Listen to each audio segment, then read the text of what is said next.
മുല്ലപ്പെരിയാർ അണക്കെട്ടിന്റെ 13 ഷട്ടറുകൾ തുറന്നു. 10 സെന്റിമീറ്റർ വീതമാണ് ഷട്ടർ ഉയർത്തിയത്. സെക്കൻഡിൽ 250 ഘനയടി വെള്ളമാണ് പുറത്തേക്ക് ഒഴുക്കുന്നത്.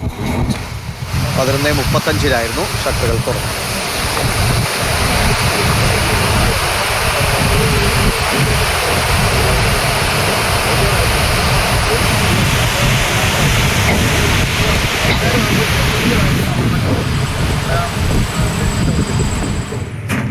ജെയിൻ എസ് രാജു വിവരങ്ങളുമായിട്ടുണ്ട്. ജെയിൻ, എത്ര സമയം ഈ ഷട്ടറുകൾ തുറന്നു വെക്കേണ്ടി വരുമെന്നാണ് കണക്കാക്കുന്നത്? നിലവിലത്തെ ഒരു ഈ ഡാമിലേക്കുള്ള ജലമൊഴുക്കിൻ്റെ ഒക്കെ കണക്കനുസരിച്ച്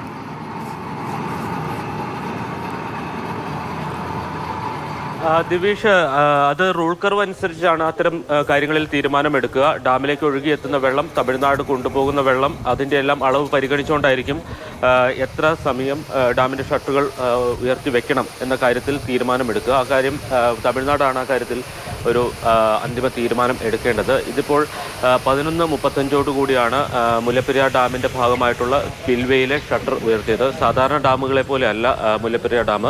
മുല്ലപ്പെരിയാർ ഡാമിൻ്റെ പ്രധാന ഡാമിൽ ഷട്ടറുകളില്ല. പകരം അവിടെ നിന്ന് ഏതാണ്ട് 200-250 മീറ്റർ മാറി ഒരു സ്പിൽവേ ഒരുക്കിയിട്ടുണ്ട്. ആ സ്പിൽവേയിലാണ് 13 ഷട്ടറുകൾ സ്ഥാപിച്ചിരിക്കുന്നത്.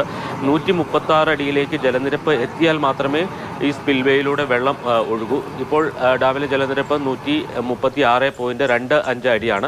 വളരെ കുറഞ്ഞ അളവിൽ മാത്രമാണ് വെള്ളം പുറത്തേക്ക് ഒഴുകുന്നത്. 175 ഘനയടി വെള്ളം മാത്രമാണ് സ്പിൽവേയിലൂടെ ഇപ്പോൾ പെരിയാറിലേക്ക് ഒഴുകുന്നത് എന്നുള്ളതാണ് തമിഴ്നാട് നൽകുന്ന ഒരു വിവരം. ഇപ്പോൾ കാണുന്നത് പെരിയാറാണ്.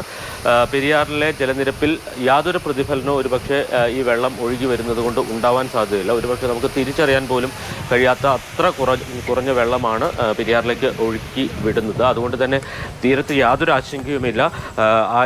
ആളുകളെ മാറ്റിപ്പാർപ്പിക്കാനൊക്കെ നേരത്തെ തീരുമാനിച്ചിരുന്നു. അത്തരം ഒരു നടപടികളിലേക്കൊന്നും ജില്ലാ ഭരണകൂടം കടന്നിട്ടില്ല എന്നുള്ളതാണ്. എന്തായാലും തീരത്ത് യാതൊരു ആശങ്കയുമില്ല. ഇനി വൃഷ്ടിപ്രദേശത്ത് മഴ ശക്തമായില്ലെങ്കിൽ നാളെ മുതൽ മുല്ലപ്പെരിയാർ ഡാമിൻ്റെ റൂൾ കർവ് മാറുകയാണ്. 1-ാം തീയതി മുതൽ 136.30 അടിയായിട്ട് റൂൾ കർവിൽ വ്യതിയാനം വരും. അപ്പോൾ സ്വാഭാവികമായും തമിഴ്നാട് ഒന്നുകിൽ ഷട്ടറുകൾ താഴ്ത്തുകയോ അല്ലെങ്കിൽ വെള്ളം പുറത്തേക്ക് ഒഴുക്കുന്നതിൻ്റെ അളവ് കുറയ്ക്കാനോ ആണ് സാധ്യത. ശരി. ജെയിൻ എസ് രാജാണ് വിവരങ്ങൾ നൽകിയത്. നിലവിൽ ആശങ്കപ്പെടേണ്ട സാഹചര്യങ്ങളൊന്നുമില്ല. പക്ഷേ അടിയന്തര ഘട്ടം വന്നാൽ എന്ത് ചെയ്യണമെന്ന രീതിയിലുള്ള മുന്നൊരുക്കങ്ങളൊക്കെ നേരത്തെ തന്നെ തമിഴ്നാടും സർക്കാരും കേരള സർക്കാരും സ്വീകരിച്ചിട്ടുണ്ട്.